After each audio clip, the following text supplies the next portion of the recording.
Hi friends, welcome to our channel. ഇന്ന് നമുക്ക് സിമ്പിളായി ഉണ്ടാക്കാൻ പറ്റിയ ഒരു കപ്പ ബിരിയാണീൻ്റെ റെസിപ്പി നോക്കാം. അതിനായി 1 കിലോ എല്ലും 1.5 കിലോ കപ്പയുമാണ് എടുത്തത്. ആ 1 കിലോ എല്ലിലേക്ക് എല്ല് നല്ലോണം കഴുകിയതാണ്. ആ എല്ല് കുക്കറിലിട്ട് അതിലേക്ക് ഒരു ഉള്ളി, ഒരു തക്കാളി, ഇഞ്ചി, അതായത് ഒരു ചെറിയ കഷ്ണം ഇഞ്ചി ചതച്ചതാണ്, പിന്നെ ഒരു വെളുത്തുള്ളി, ഒരു പച്ചമുളക്, പിന്നെ കുറച്ച് കറിവേപ്പില, അതിൻ്റെ ഒക്കെ മഞ്ഞൾ പൊടി, ഇറച്ചി മസാല, മുളക് പൊടി, കുറച്ചധികം മല്ലിപ്പൊടി, പിന്നെ ഉപ്പ്, ഇതെല്ലാം ഇട്ട് നല്ലോണം മിക്സാക്കി എന്നിട്ട് അതിലേക്ക് വെള്ളം ഒഴിച്ച് കൊടുക്കുക.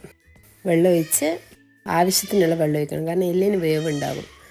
അതുകൊണ്ട് കരിഞ്ഞു പോകാതിരിക്കാൻ അത്യാവശ്യം വെള്ളം ഒഴിച്ച് അത് മിക്സാക്കിയതിന് ശേഷം നമുക്ക് അടുപ്പത്ത് വെക്കാം. ഇനി നമുക്ക് അപ്പുറത്ത് കപ്പ റെഡിയാക്കണം. ഇതവിടുന്ന് വിസിൽ വന്നോട്ടെ. അന്നപ്പോഴേക്ക് കപ്പ നല്ല കുഞ്ഞു കുഞ്ഞു കഷ്ണമാക്കി മുറിച്ച് കഴുകിയെടുക്കുക. അത് ഞങ്ങൾക്ക് കപ്പയും കുക്കറിലാണ് ഇരിക്കുന്നത്.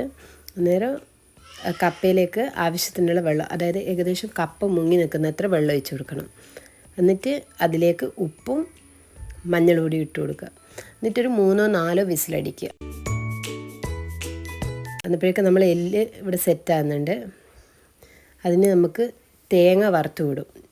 തേങ്ങ വറുത്തിട്ടോ പച്ചയിടാം. ഞാനിപ്പോൾ വറുത്തിട്ടാണ് ഇടുന്നത്.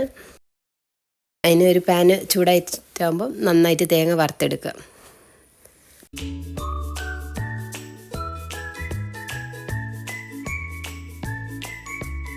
പിന്നെ നമുക്കിതിലേക്ക് കുറച്ച് മല്ലിച്ചപ്പും കുറച്ച് കറിവേപ്പില ആവശ്യമുണ്ട്. അതവിടെ മാറ്റി വെച്ച് അന്നപ്പോഴേക്കും നമ്മൾ എല്ല് അവിടെ സെറ്റായിട്ടുണ്ടാവും. എല്ലിന് നമുക്ക് വിസിലെല്ലാം പോയി കഴിയുമ്പോൾ തുറന്ന് നോക്കാം. എല്ല് വെന്ത് കഴിയുമ്പോൾ എന്താക്കുക വെച്ചാൽ, എല്ല് വെന്തു കണ്ടോ, നന്നായിട്ട് എല്ല് വെന്തു. ഇനി നമുക്ക് ആ കപ്പ ഊറ്റിയിട്ട്, കപ്പ അന്നപ്പോഴേക്ക് വിസിൽ വരുമല്ലോ, അത് ആ കപ്പ ഊറ്റി ആ വെള്ളം ഫുള്ള് പോക്കിക്കളയുക. എന്നിട്ട് കപ്പ നല്ലോണം നമ്മൾ ഈ കപ്പ വെച്ച കുക്കറിൽ നിന്ന് തന്നെ നന്നായിട്ട് ഉടച്ചെടുക്കുക.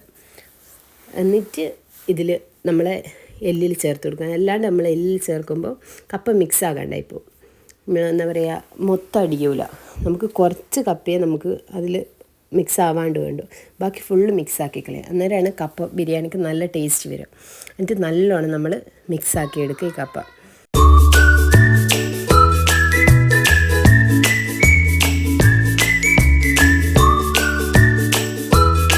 എന്നിട്ട് അതിലേക്ക് മല്ലിച്ചപ്പും കറിവേപ്പിലയും കുറച്ച് കുരുമുളക് പൊടിയും കുറച്ച് ഗരം മസാല ഇട്ട് കൊടുക്കുക ലാസ്റ്റായിട്ട്. എന്നിട്ട് നല്ലോണം മിക്സാക്കി നമ്മളെ കപ്പ ബിരിയാണി ഇവിടെ സെറ്റായിരിക്കും. പിന്നെ അതിലേക്ക് തേങ്ങ ഞാൻ പറയാൻ മറന്നുപോയതാണ്, തേങ്ങ നമ്മൾ വറുത്ത് വെച്ചത് അതും ഇടണേ. നിങ്ങൾക്ക് ഈ വീഡിയോ ഇഷ്ടപ്പെട്ടാൽ ലൈക്ക് ചെയ്യുക, ഷെയർ ചെയ്യുക, സബ്സ്ക്രൈബ് ചെയ്യുക.